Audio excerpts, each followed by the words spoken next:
have the new LT1, the ZL1, the RS convertible. I think that's another LT1, and we get all the way down into here with the new SS convertible, which actually the refresh I think looks quite nice. Hey guys, welcome to the channel. Today I'm going to show you guys the new LT1 Camaro. This is a hybrid between the V6 and the V8. You sacrifice a couple things, but you get a couple things. This is the new LT1 Camaro. Well, LT1 is the designation of the engine that's in it, but it is now a model. So you have your Camaro SS, your Camaro Lt1, ZL1, and the 4-cylinder and 6-cylinder variants. And in here, this LT1 is exactly what it says. You get the Camaro Lt1, but you also get the new V6 front end, the V6 wheels, V6 brakes. Like, it's basically, you get V6 with the LT1. So for those guys that are looking to swap a V8 in their V6, forget it, just get this thing. Now this one is a beautiful color green. I gotta tell you, I like it. Inside of it, you're gonna find that there are no true amenities because it is a little mix here. You have your cloth seats, you have your manual transmission, 6-speed manual transmission. You don't get heated or cooled seats or dual climate control or anything like that, but you do get the V8. That's the big thing that matters with, you know, rev match technology for the shift points. It's a very nice car for a very nice price point. The LT1 also comes in a convertible, so that's pretty cool as well. So as a convertible, you get the power top, which can go down up to 30 miles per hour and also go up. This one is the automatic, so the power top is up here. One thing noticeably absent from the 2020 models is Homelink. You do not get your integrated garage door opener. It's kind of wild. Their deal ended, their licensing ended with Homelink, so they were not putting them in the 2020s. Hopefully they get that back up and running because it's important. The LT1 also comes with a smaller Nav Screen. Like, you can not see anything. Oh, there it is. It is smaller, and it is an updated version compared to your 2018s and previous. 2019 guys will get, you know, this newer operating system. The LT1 comes with a much different dash. It is not all LCD like the ZL1 that I have. The LT1 actually gets the 10-speed automatic. Now this is going to be the 10R80 versus the 10R90 that's in the ZL1, but what a great automatic. I mean, the 10-speed is out of this world. And as you can see, their brakes are nice, the wheels are nice. You do not get the staggered setup like the regular SS. You give up a couple of things, you know, a lot of amenities compared to an SS or a 2SS. I mean, if you're looking for a good price point and this front end, there you go. The LT1 might be the car for you. Next up on the docket, we are going to talk about the new Camaro SS. This guy had a second refresh in 2 years. So you have your first refresh in 2019, which did not go over well with people. And then 2020, they seemed to correct the big complaint, which was the flow tie right in the center. So for 2020, you get a nice front grille. Basically, the center bumper cover here, they made that the body color and moved the logo up. I bet you there's a flow tie behind it through the crash bar, but we're not going to rip this car apart to find out. This is the 19 front end. You can see how the flow ties in the center there. Also, we have the fancy new taillights. This is new for 2019 as well. They actually look pretty good in person, especially when illuminated. I really like them, and that is included across all models. So you have your ZL1, your SS, and you also have your LT1 with those same style brake lights. The SS here has clear ones, and so does the ZL1. These are the ZL1 seats. A little bit different with some extra trim, and for some reason, this belt is not red like mine. That's kind of weird. I'd expect it to be red. So I am a big fan of this scoop. I like how that scoop actually looks and works. That scoop will basically allow engine heat to come out, but it will also drain your water right into this little pan so it goes off to the sides. It's the same as the ZL1 basically without paying for a ZL1. Now the ZL1 has a much bigger cowl setup, but this is nice. For those of you interested in like a bargain V8, this is the one, the LT1. I really like this color. This is a nice, like, I don't know if it's nightfall green, but it's, or I don't know what green this is, but this is a really nice green color. It's the RS, and now we have the a nice blue color here. I don't know colors. I'm just a guy. So this is blue. This is green. That's also green. That's white. That's green as well. That might be gray. That might be like, you know, outside of the guy color realm.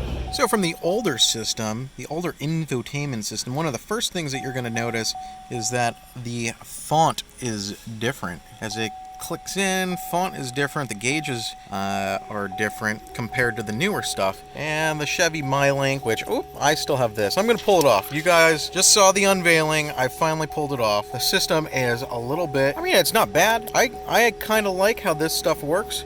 It takes a second for certain things to load up, but it gets the job done. The phone works, you have your text messaging, you have all sorts of good stuff. They're both easy to use. I don't believe that I have teen driver mode here. Oh wait, teen driver. Apparently I do have teen driver, I was mistaken. So that is not new. Audio-wise, somehow this looks dated compared to the other one. I don't get it. And in certain modes, like in the nav mode, the top navigation, which I wish would stay and just turn into buttons, completely disappears after a period of time to show you the nav system. Like, really, it would be convenient if the buttons were there so you wouldn't have to click to then go to, oh, here's lighting. Like, I really want to be changing lighting on the go. Like, no big deal. And it's much more responsive. Like, when I go into settings and like try to scroll down, you can't really see it on the system here, but it does seem more responsive, and the feedback from where you're touching seems to be more accurate. So when you get into the new one, you can actually kind of notice a couple things that are different. You get a different logo, and you can see the font is different from the previous generation. And when booted up, the gauges are slightly different, font's different, and most notably, the whole infotainment system is wildly different. It is not as picture-esque as the previous generation. It's more like a phone. Home gets you to here. You have easy access to music, phone, navigation. This one doesn't have nav on it. Your seat control, your climate control is in here as well as down here. It's kind of a little redundant. I'm not sure exactly why they would do such a thing. And basically your apps are in one little store here where you can get all sorts of cool stuff, just like the previous generation. My apps, the marketplace, which I have no idea what the marketplace is. I don't have a 2019. Your settings. Now this is where this goes really fast.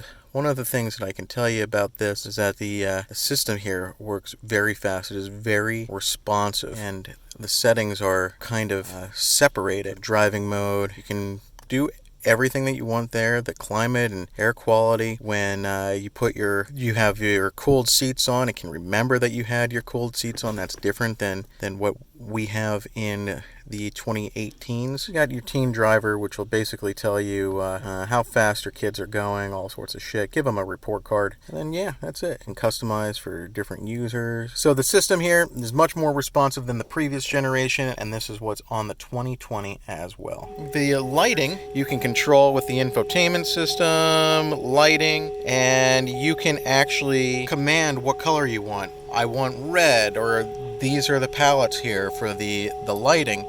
On the new one, it's different. You have your ambient lighting, and you see that?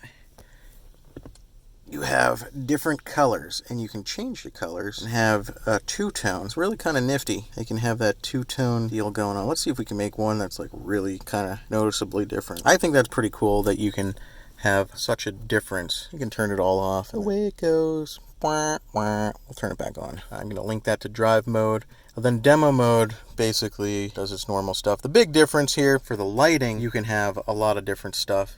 You can have the two-tone. That's that whole bottom row of two-toneness. I don't think that you can do, you can't do like custom colors. You can only do what they've given you here, but I think that's pretty cool. So 2019 and 2020 shared the same fate. The Homelink system is gone, but fear not, everybody that's looking for a C8, the Homelink garage door openers are included on 2LT and above. I actually prefer the previous version here, the Homelink system right there, and OnStar is included in the actual rear view mirror, which, let's see if it can focus. Focus. It's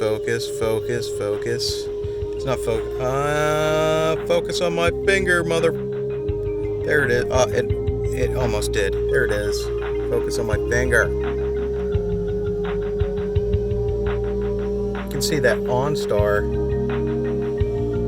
Oh my god, it won't fucking focus. There it is. You can see that OnStar is a part of the mirror. It's focusing on the wrong stuff right now, but OnStar is a part. There we are. Oh my gosh.